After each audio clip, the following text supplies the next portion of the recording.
September 19, 1944, a ridge called Hill 246 Eastern France, 7:45 in the morning. Sergeant Henry Hartman is sitting inside 17 tons of steel so thin that a heavy machine gun round can punch clean through it at close range. The turret above his head has no roof. Rain drips onto the ammunition. If a grenade lands in this vehicle, there is nothing between it and 5 men. They call it the Purple Heart Box.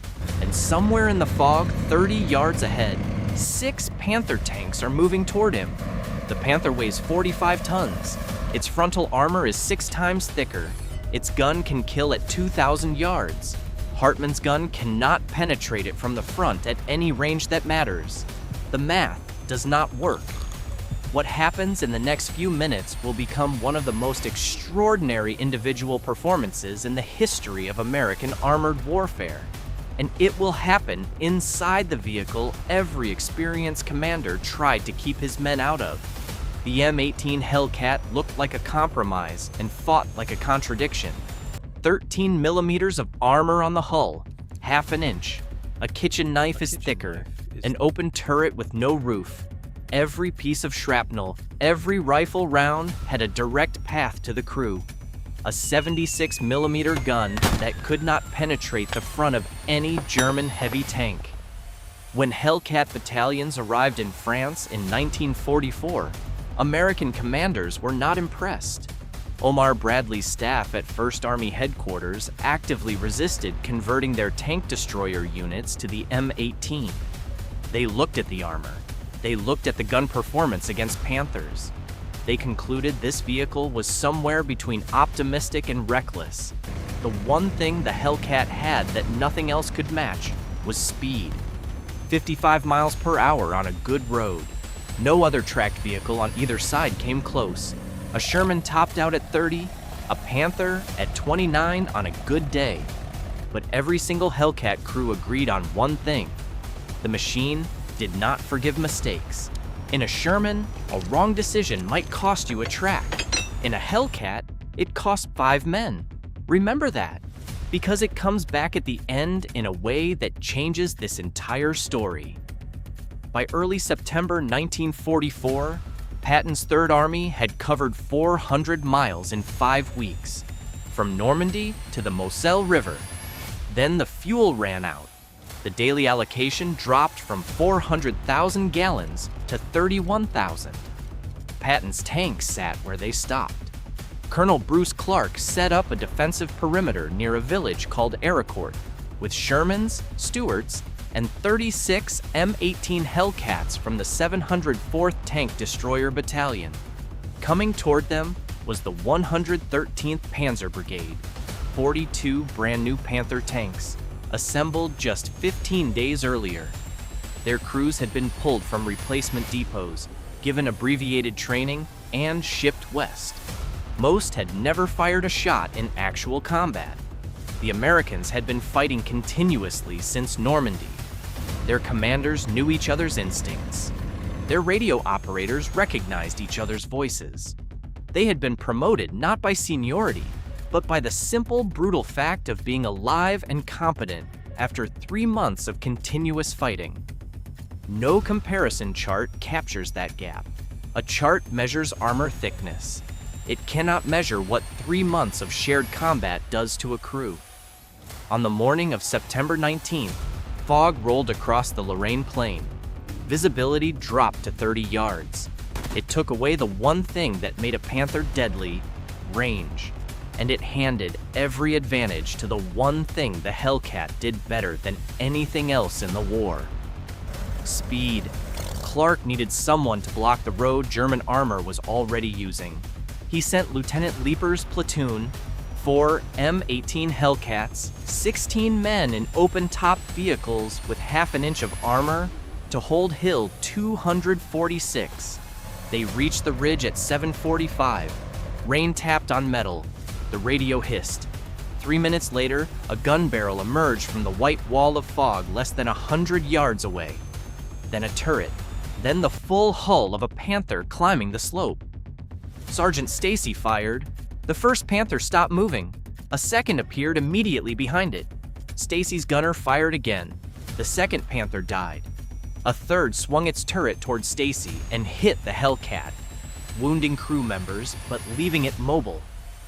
Stacy reversed off the ridge. Two more Panthers were caught mid-turn and hit through their thinner side armor before their drivers could complete the maneuver. 5 German tanks destroyed. 1 Hellcat withdrawn. Elapsed time under 5 minutes. But Leaper could hear what the fog was hiding. The grinding of tracks, the sound of armor moving in volume. More Panthers were coming down the road. He did not withdraw. He repositioned his 3 remaining Hellcats to neighboring high ground and told his crews to hold. The Panthers came in column. In clear weather, they would have spotted the Hellcats on the ridge and engaged from 1,000 yards, where the Panthers' gun was a death sentence and Hellcat armor was a formality. But this was not clear weather. The fog compressed the battlefield to 100 yards, and at 100 yards, the rules of armored combat changed completely. At 100 yards, a Panther cannot use its range advantage. The engagement becomes a knife fight. In a knife fight, what matters most is not how much armor you carry. It is how fast you move and how quickly you shoot. Leaper's Hellcats opened fire from the flank. Panthers caught in column found shells hitting their thinner side armor. Lead tanks stopped. Some tried to traverse their turrets. Others tried to reverse. The fog made coordination impossible. Panther commanders could hear gunfire, but could not locate the source. They fired back. A round killed 1 Hellcat, then another. 2 M18s gone, their crews scrambling on foot through the fog. That left 1. Hartman's Hellcat was still in the depression, still firing. What the after-action records confirm is the result. From a single M18, 17 tons, 13 millimeters of armor, an open turret filling with rain, Hartman destroyed 6 German tanks. 6 times he fired. 6 times his muzzle flash marked his exact position in the fog. 6 times every surviving Panther crew knew where he was. And 6 times his driver reversed, found new cover, and stopped so the gunner could fire again before the Panthers could track the movement.